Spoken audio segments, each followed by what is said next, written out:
Iniciamos con un conversatorio a propósito de un año de la declaratoria de la emergencia educativa. Vamos a hacer un balance y perspectivas. Para este conversatorio nos acompañan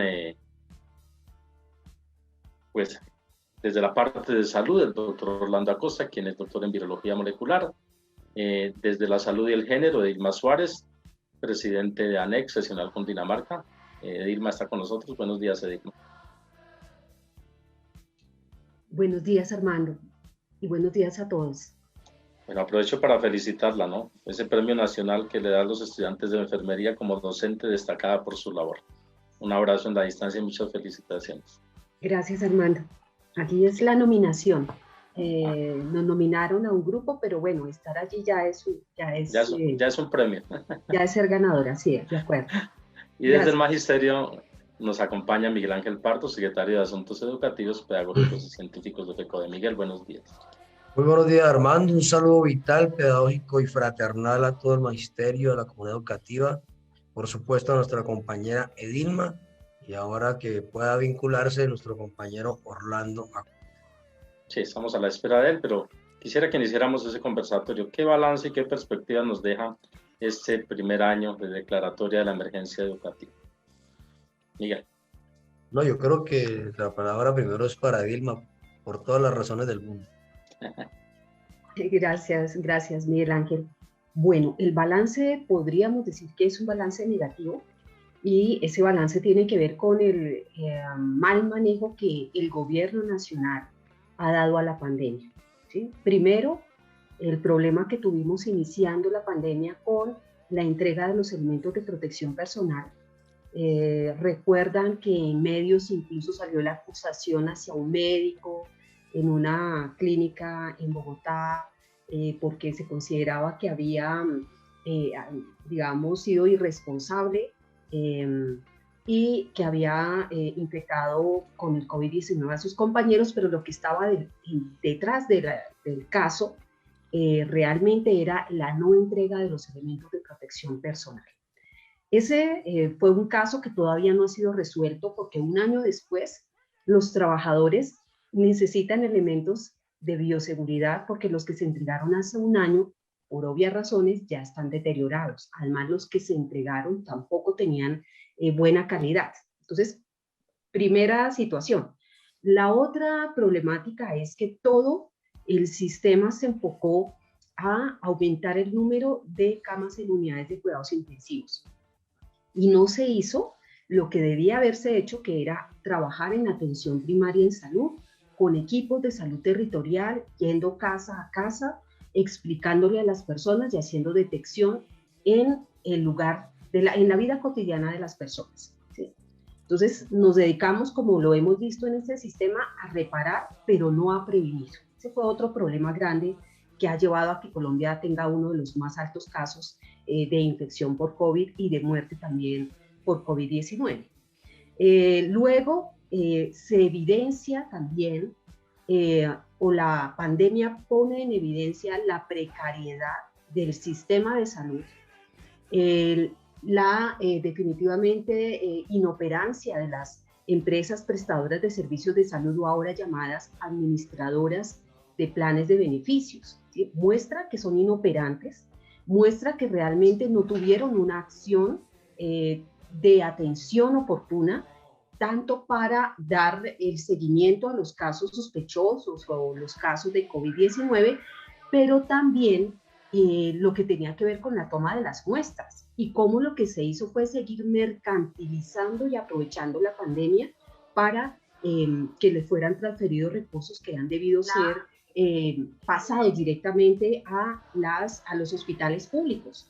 Mostró también la crisis hospitalaria y la desidia del gobierno nacional para girar recursos a los entes públicos, y cómo lo que se quiere es quebrarlos para privatizarlos. Y lo otro que también pudimos ver, pues tiene que ver con el proceso de vacunación, ¿no? Entonces que ya se había firmado un contrato con las farmacéuticas para comprar las vacunas, pero luego nos enteramos en febrero que pues eso no había sido así. Empieza el plan de vacunación y se pierden vacunas, no sabe uno cómo se pierden las vacunas, por alguna razón se elige que va a ser en la costa, donde está Álvaro Uribe Vélez, donde se va a iniciar la vacunación, y no en otros lugares donde se tenían unos altos picos, pero además cuando se empieza a vacunar, se dan cuenta y también sale en evidencia que a las personas que se está vacunando de primera línea no se les paga hace varios meses. Y lo que encontramos ahora es que otra situación es que se evidencia también que el gobierno nacional durante muchos años ha hecho caso omiso en términos de poder empoderar, o más que empoderar, realmente invertir en la formación profesional en salud, en el caso de enfermería, donde lo que se ha hecho es tecnificar y que el número de auxiliares de enfermería en Colombia es 4 veces mayor al de los profesionales de enfermería, que en Colombia hay 1.3 profesionales de enfermería por 1.000 habitantes, y que quienes tienen la formación, el conocimiento, la habilidad y la experiencia para administrar la vacuna y administrar medicamentos son los profesionales de enfermería. Entonces, la pandemia pone en evidencia muchas situaciones, una inoperancia, y realmente muestra cómo se dio un oportunismo para seguir transfiriendo recursos al mercado sin importar la salud de la población ni de los trabajadores que estábamos atendiendo en primera línea. Pues sí, Edilma, realmente esta pandemia deja más visible la precariedad del sistema de salud colombiano, ¿cierto? Sí, así es, pero además, sin importar la precariedad de este sistema, el Congreso de la República y muchos senadores de Cambio Radical, del Centro Democrático, han radicado nuevamente un proyecto que tenían el año pasado, que es el 010, que lo que busca es privatizar y profundizar el negocio de la salud y negarle el derecho a la salud a toda la población, porque esto sería convertir el sistema de salud colombiano en el sistema de salud estadounidense, que es el más inequitativo e ineficiente que existe en el planeta Tierra. Gracias, Edilma. 8:38. Aquí hago una pausita para saludar a quienes están conectados con nosotros en el Facebook Live. A Sony, Heidi Quijano, Carlos Julio Giraldo, Medellín, está desde Barranquilla, un cordial saludo. Angélica Rodríguez, María Eugenia Suárez y Andrea Joana Sánchez Chaparro. Gracias por estar con nosotros en esta mañana. Bueno, quiero darle el paso a Miguel para que se hable, digamos, analicemos este año de declaratoria de emergencia educativa desde el contexto realmente pedagógico y educativo. Bueno, Armando, pues yo creo que en este tiempo, pues yo voy a mencionar como 3 o 4 como conclusiones del balance. El primero de ellos es que queda absolutamente claro que hay una decisión del establecimiento neoliberal de negar los derechos humanos y fundamentales en cualquier tiempo, en paz o en guerra o en pandemia. Esa es como una conclusión de todo este periodo de un año. El segundo es que, la segunda conclusión es que proceda un ejercicio de la necropolítica sin límites. Me parece que esto es el segundo aspecto. El tercero es el enorme peso de los empresarios por la educación. Queda muy develado, al descubierto en todo en este pulso que hemos tenido. Y por supuesto, el cuarto, y yo creo que el más importante, es que los educadores y las educadoras de Colombia las sacamos del estadio en esta pandemia, así como los colegas del sector de la salud. Si no hubiera sido por los maestros y maestras de Colombia, no hubiera podido haber educación en estas condiciones adversas. Voy a tratar de desarrollar ejemplos de cada una de estas afirmaciones. Pues en la primera, que pues el establecimiento queda muy claro que no tiene ninguna intención nunca, en ningún caso, en invertir en derechos.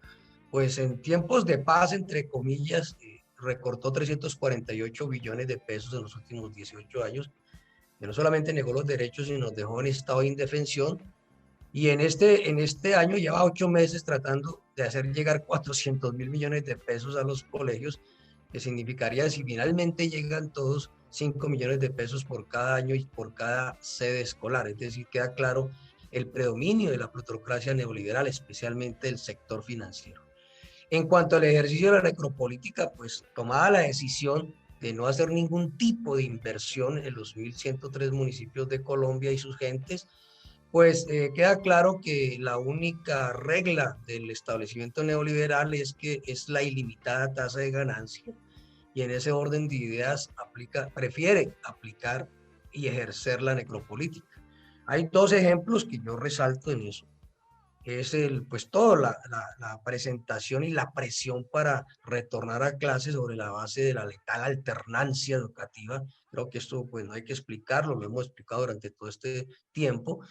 Y el segundo, dentro de esa discusión de presión, insistir, por ejemplo, en afirmaciones, en falsas noticias, en afirmaciones sin sustento científico, como aquella de que los niños y niñas no se contagiaban o que el virus incluso era benigno, pues esto es prácticamente una afirmación rayana en un acto delictivo, porque pues todos sabemos y la comunidad científica ha establecido lo contrario, pero todo para presionar, digamos, el retorno a clases presenciales.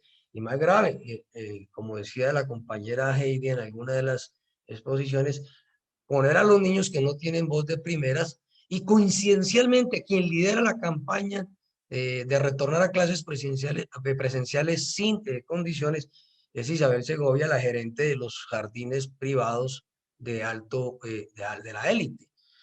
Sobre la tercera conclusión, sobre el enorme peso de los empresarios por la educación que queda velado, acabo pues de decir un ejemplo, pero yo creo que esto ha sido maléfico, por supuesto. Es toda la gran prensa, las bodegas que manipulan las redes sociales por parte del régimen, los denominados tanques de pensamiento de la burguesía, todos conspirando en una verdadera asociación para delinquir, acudiendo falsas noticias como lo acabo de señalar, despreciando los conceptos de la comunidad científica, todo con el criterio y el propósito de fraccionar la unidad de la comunidad educativa y académica para presionar un retorno a clases presenciales sin condiciones y sin garantías, pero a su vez aprovechar para debilitar a la federación que ha defendido la educación pública, el derecho a la educación, y ambientar la supresión de la educación pública y el magisterio estatal a través de los 26 proyectos de ley y el referendo que el partido de gobierno impulsa, quitándole el derecho a los niños y niñas a la educación. Y en esa campaña publicitaria que lidera Isabel Segovia, pues esta campaña desafortunadamente se complementa con esta campaña que estigmatiza a los maestros y maestras, que nos señala adoctrinadores y nos expone en toda la ancha geografía nacional a acciones contra nuestra integridad física.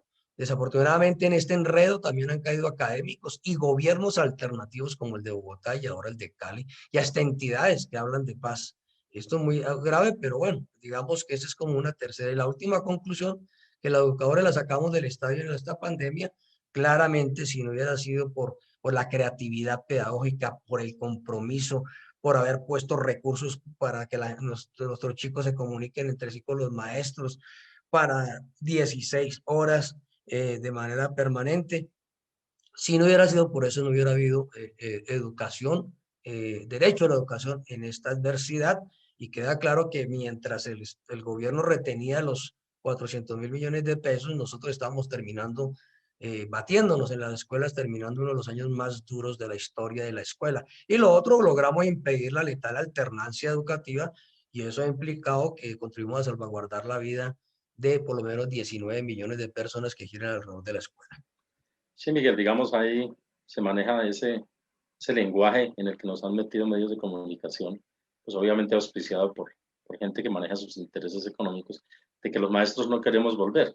Yo creo que ahí sí hay que ser claros, somos los primeros que queremos volver por la situación de estrés y recarga laboral en la que estamos desde nuestras casas, poniendo nuestros recursos, poniendo nuestras condiciones, pero pues prima es la vida. Mucho discute es alrededor del alcohol, del tapete, de que si ya está marcados los salones. Yo creo que ese no es el contexto. Es lo que siempre hemos defendido, que es tener en cuenta el concepto médico y de los científicos, que realmente es el que se tiene que valorar en esta cuestión. Yo voy a retomar una frase antes de que me ayude y me aporte con esto que acabo de decir. Y eso lo decíamos y se manejó por redes hace tiempo. La escuela está abierta, los alumnos y los maestros seguimos trabajando. Lo que está cerrado es el edificio. Algunos edificios ya están abiertos, con alternancia riesgosa y con niños que están contagiándose, ¿cierto, Miguel? Así es. Yo creo que en estos 4 asuntos puedo hacer, queda claro el balance y pues entonces podemos continuar con la, con las, con el Listo, Miguel. conversatorio. No sé si llegó el doctor Orlando. Lo estamos esperando. Mientras tanto, quiero Bueno, saludar 8:46 en Colombia, a quienes en esta mañana están conectados con nosotros en cualquier parte del país y también del mundo. Alejandro León, María Emilia Manosalva desde Carupa, en Cundinamarca. A nuestra compañera Nubia Rodríguez Carrillo, a Nelma Rubiano Mancera. Gracias por estar con nosotros. Estamos analizando toda esta situación de vacunación. No sé si Miguel alcanzó a contestar mi pregunta no, respecto a... creo que sobre el tema de la vacunación, pues ahorita los colegas Orlando y la colega Edilma pues tendrán más precisión. Nosotros sí queremos insistir en lo siguiente sobre el tema de la vacunación. En primer lugar, desde noviembre nosotros planteamos impulsar una movilización social por la vacunación universal, gratuita y oportuna. Y se nos catalogó en ese momento como que FECODE estaba poniendo trabas para el retorno a clases presenciales. Nosotros no lo estábamos planteando para retornar. Siempre hemos señalado que el criterio es que la comunidad científica es la que determina en qué condiciones se cumplen o no los criterios para retornar o no a clases presenciales. Pero lo cierto es que hoy se requiere tener en cuenta y acertamos en su momento en que obviamente a mayor población vacunada, menor posibilidad de contagio en el caso de los colegios y por supuesto en el resto de la sociedad. Y segundo, creo que el ejemplo que ha planteado Biden, el presidente de Estados Unidos, de priorizar la vacunación en marzo para los maestros, pues debe ser punto de referencia. Yo ahora aquí hago unas cuentas, somos 340.000 maestros y maestras, estaríamos para la tercera tanda, pero la segunda tanda se van a vacunar 58.000 maestros, o sea que 282.000 vacunas no son una cifra exagerada para que se pueda aplicar en la segunda etapa. Pero nosotros priorizamos, por supuesto, el conjunto de la población y queremos señalar que a diferencia de lo que están planteando algunos integrantes de la campaña de Isabel Segovia, que coinciden en el tema de la vacunación y priorizar a los maestros en estas cifras que he mencionado, pues nosotros insistimos que no es sobre la base de que la vacunación exonere al Estado y al gobierno de garantizar los elementos de bioseguridad y de atender los criterios de la comunidad científica. Escucho insinuaciones que una vez vacunados los maestros deben volver como sea en las condiciones sin bioseguridad y sin atender los conceptos de la comunidad científica, lo cual por supuesto no compartimos. Bien, tenemos las 9:06 minutos de la mañana en Colombia. Les saludo. Continuamos con esta emisión de Encuentros Pedagógicos. Vamos a pasar inmediatamente a un conversatorio muy importante que se conecta con el tema anterior, el tema que se venía desarrollando sobre este año, este balance de la del mal manejo de la pandemia en Colombia. El conversatorio que sigue se titula A un año de la declaratoria de la emergencia educativa, balance y perspectivas, parte 2. Desde lo laboral nos acompaña Fabio Arias Giraldo, fiscal de la CUT. Desde lo político, el compañero Yesid García Abello, secretario general del Partido del Trabajo de Colombia, el secretario encargado. Y desde el Magisterio Bogotano, Andrés Cubilla Rodríguez, de la Junta Directiva de la ADE, secretario de Asuntos de Seguridad Social y de Salud. Bienvenidos a nuestros invitados a este conversatorio, a esta segunda parte del conversatorio. Y pues iniciemos. Doctor Acosta, bienvenido a esta emisión. Gracias por la invitación. Claro que sí, doctor. ¿Cuál es su balance? ¿Cuál es, desde el campo científico, qué tiene usted para decir de este año de declaratoria de la emergencia y el manejo que se le ha dado a la pandemia en Colombia?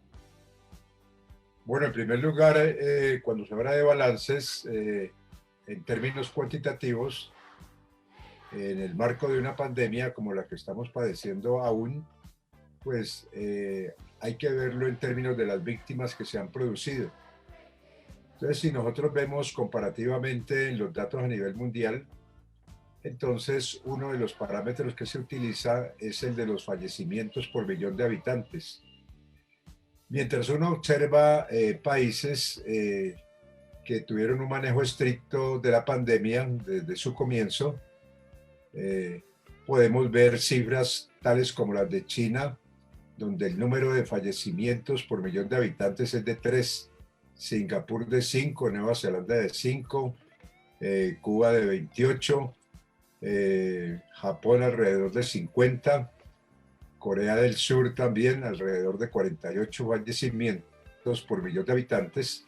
Entonces, cuando se tienen estas cifras, como las que estoy mencionando, y uno las compara con el caso, por ejemplo, de Colombia, que estamos alrededor de ya llegando a 1.200 fallecimientos por millón de habitantes, aunque hay que destacar que hay otros países que han tenido balances aún peores, incluyendo Estados Unidos, alrededor de 1.400 fallecimientos por millón de habitantes, Gran Bretaña, o mejor Reino Unido, alrededor de 1.800 fallecimientos por millón de habitantes.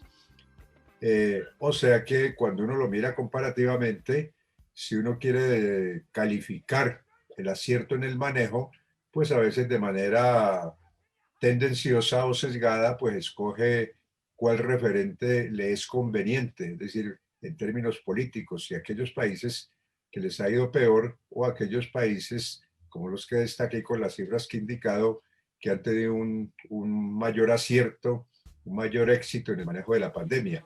Y consecuencialmente esos países que han tenido ese acierto en el manejo de la pandemia pudieron restablecer sus actividades económicas, desde luego con una vigilancia muy estricta. ¿Qué quiere decir una vigilancia muy estricta? Con mecanismos que permiten hacer el seguimiento de los contagiados, aislarlos rápidamente y hacer el seguimiento de los contactos que pudieron haber tenido. Bueno, este planteamiento, doctor, es muy importante porque nos muestra que es fundamentalmente lo que hay es una decisión política. Y en esto queremos entonces preguntarle a Yesid García, vinculemos a Yesid García y de una vez que Yesid nos pueda compartir un panorama de lo político. ¿Cómo enlaza Yesid lo que acaba de decir el doctor con su lectura de la situación política y el mal manejo de la pandemia? Adelante, Yesid. Micrófono, Yesid, tienes el micrófono apagado. Gracias, Andrés, con un saludo muy afectuoso a el catedrático e investigador Orlando Acosta.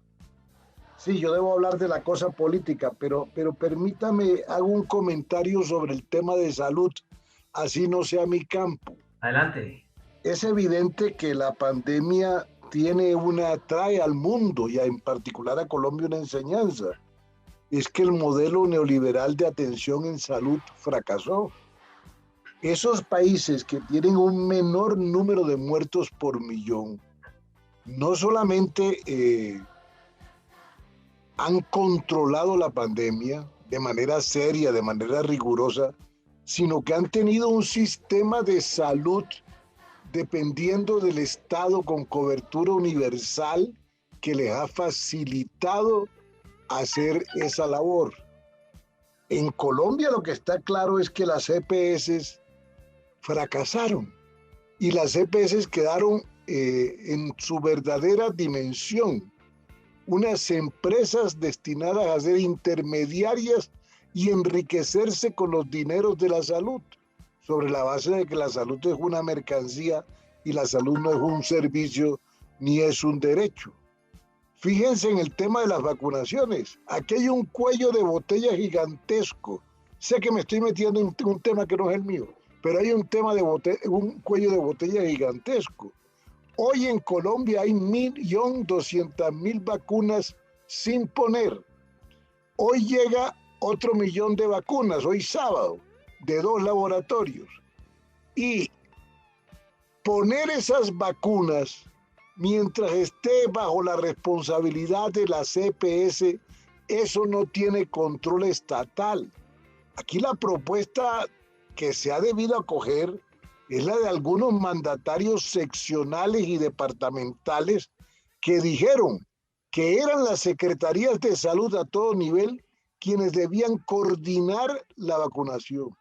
Estamos ante un problema grave, Primero, que no llegaban las vacunas. Segundo, que no hemos comprado las dosis suficientes. Tercero, ahora llegan y no las ponemos. Al ritmo que va Colombia, si ese ritmo se doblara a 200.000 vacunas al día, lo cual para mí, lego en la materia, pero lector acucioso, es imposible de llegar. ¿Cuántos años, doctora Costa, necesitamos para vacunar el 35 millones de colombianos que deben vacunarse si se quiere hacer una vacunación relativamente seria en Colombia? Bueno, doctor, ¿cómo es la pregunta, Yesid? ¿Cuánto tiempo nos demoraríamos en lograr ese porcentaje de vacunación de la población colombiana? Bien, la pregunta es muy pertinente y se puede ilustrar con las correspondientes cifras. Si nosotros vemos como referente a los Estados Unidos, ustedes recuerdan que el presidente Biden, antes de su posesión, prometió aplicar 1 millón de vacunas diarias. Sin embargo, los expertos hicieron los debidos cálculos y encontraron que a ese ritmo se podía demorar más de 2 años. Entonces, la decisión del presidente Biden fue aplicar, como de hecho está ocurriendo, alrededor de 3 millones de vacunas diarias. Si nosotros extrapolamos esa cifra a la que estoy señalando, 3 millones de vacunas diarias, ¿con qué propósito? Con el propósito de obtener lo que se denomina la inmunidad de rebaño, o sea que inmunizar alrededor del 80% de la población de los Estados Unidos, que son alrededor de 350 millones. Entonces, si extrapolamos eso al caso de Colombia, nosotros tenemos alrededor de 7 veces menos población. Entonces, tendríamos, si asumimos esa misma meta, de tener inmunizado el 80 o al menos el 75% de la población a finales de este año, pues tendríamos que estar aplicando alrededor de 400.000 vacunas diarias, cosa que no se está haciendo. Si vemos el ejemplo de Bogotá, pues difícilmente pues, se está tratando de llegar apenas al 3% de la inmunización con relación a la población toda que debe ser inmunizada. O sea que esto da una idea de que si lo miramos hacia futuro, pues fácilmente podríamos decir que nos podríamos demorar 2 años o posiblemente más al ritmo que vamos en el momento.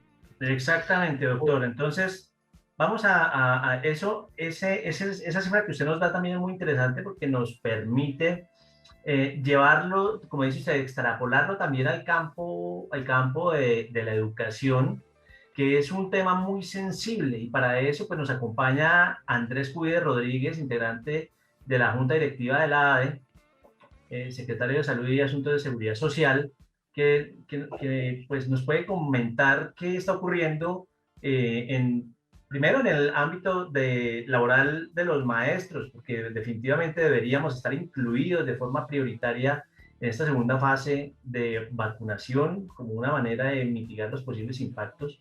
Y segundo, pues el asunto de nuestros estudiantes, nuestros niños, niñas, jóvenes y adolescentes y sus familias. Andrés Cuides, adelante.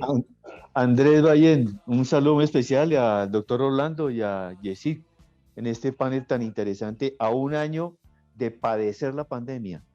Pues definitivamente, Andrés Ballén, pues mire, lo que se ha visibilizado en esto es que nosotros nos podemos primero calificar como víctimas de un Estado que no ha sabido manejar esa pandemia y que ha visibilizado una serie de falencias de todos estos años, pero que se agudizaron en estos últimos tiempos.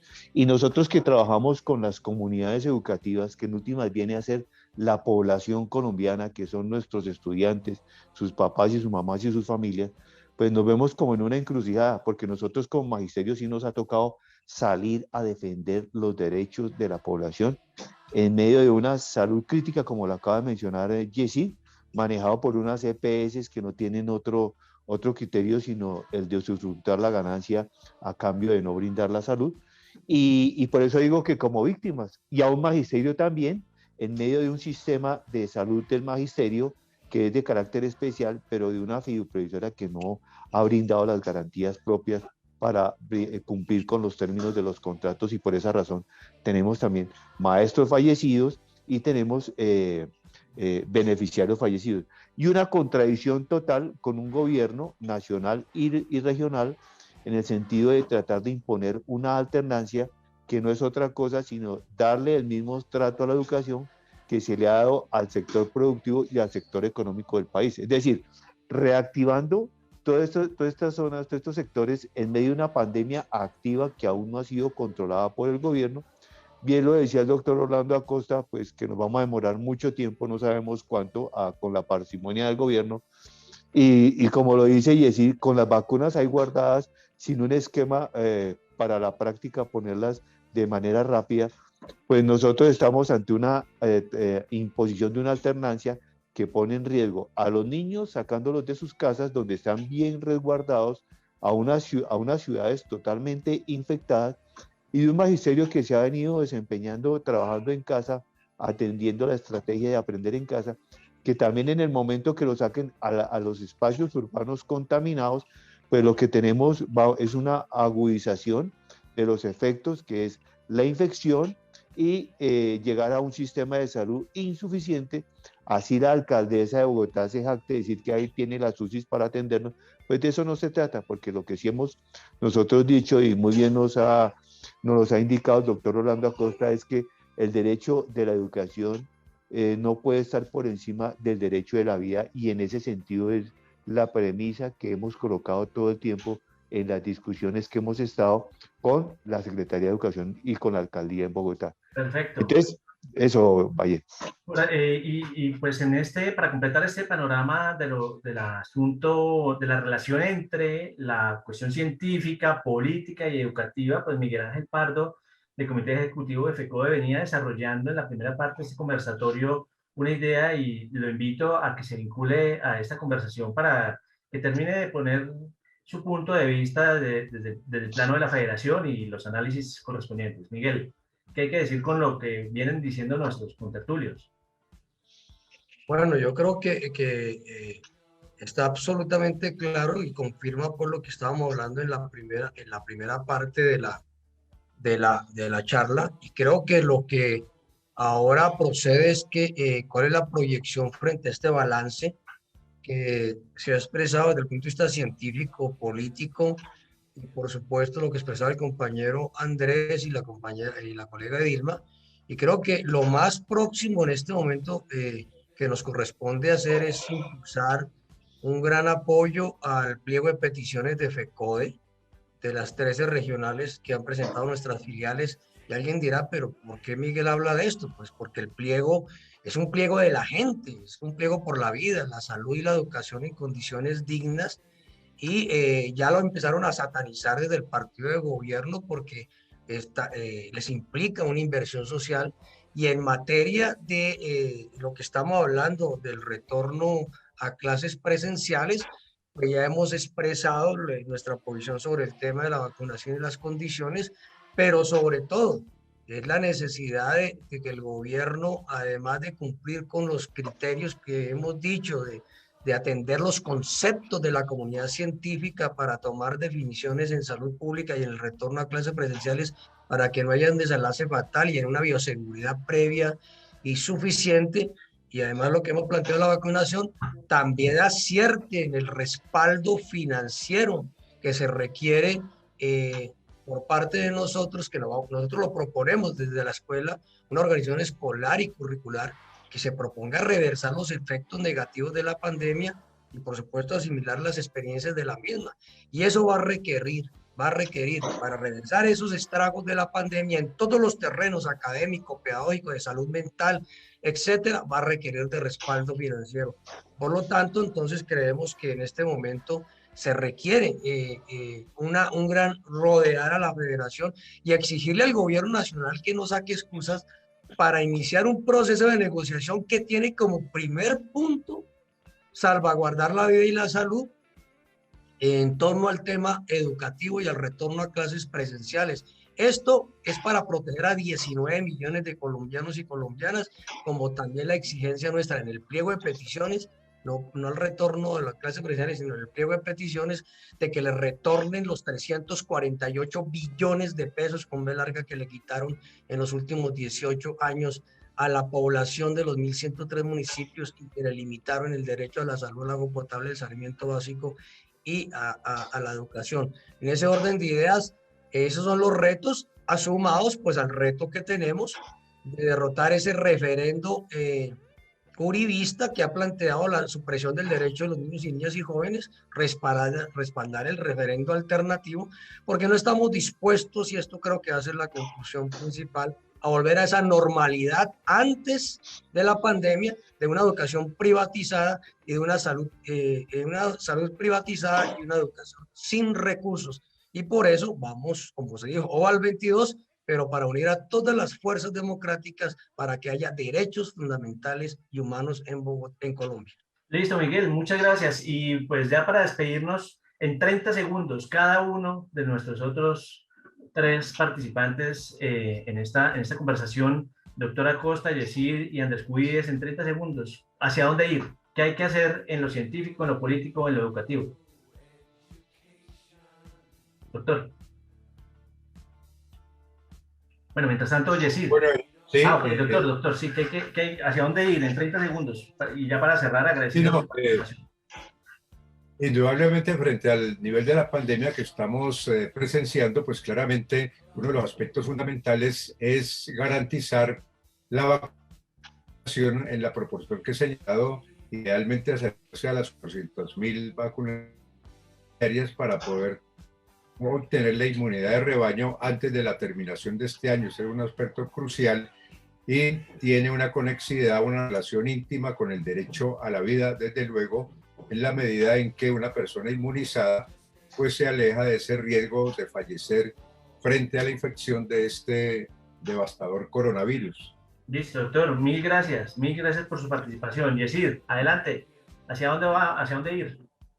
Nosotros tenemos en Colombia un gobierno que tiene un proyecto político hacia el 22, que es consolidar unas tesis fascistas de gobierno, sin libertades públicas, sin separación de poderes, y que se ha aprovechado políticamente de la pandemia para gobernar en un año crucial como el 2020 y lo que va corrido del 21, sin oposición, porque no ha podido haber una oposición sistemática, y en el Congreso ha hecho el gobierno, con su control mayoritario, lo que ha querido.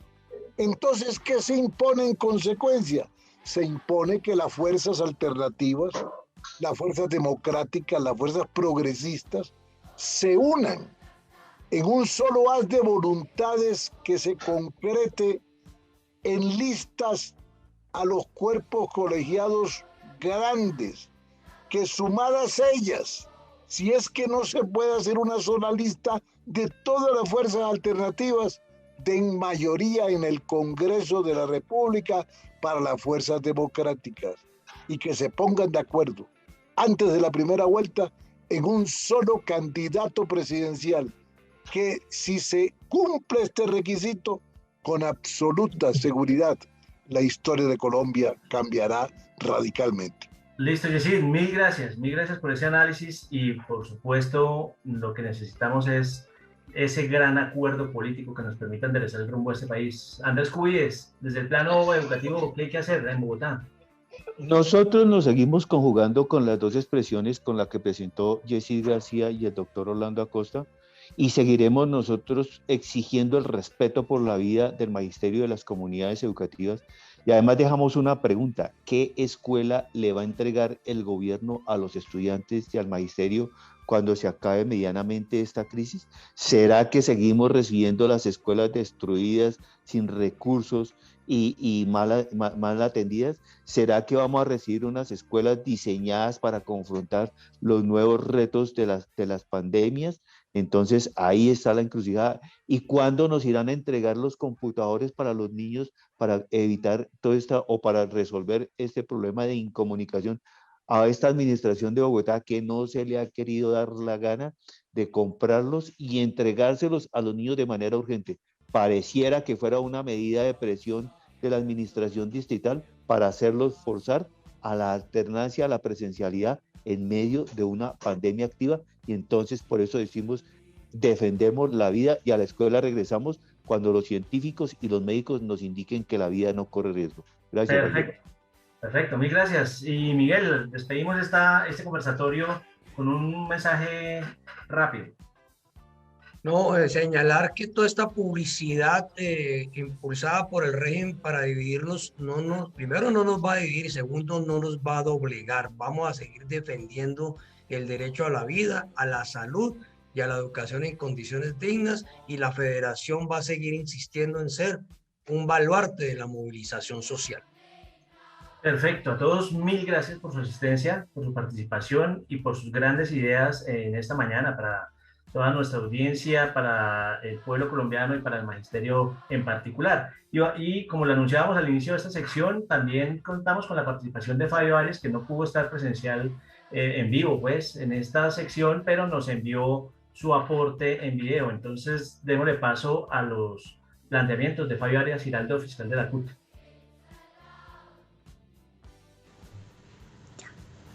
A un año de haberse iniciado las cuarentenas en Colombia, que definitivamente establece la pandemia del coronavirus en nuestro país, se han venido desarrollando una serie de circunstancias muy difíciles para los trabajadores. Lo primero, con la cuarentena se vinieron la pérdida de empleos. Más de 5 millones de colombianos entre los meses de abril y mayo perdieron sus empleos.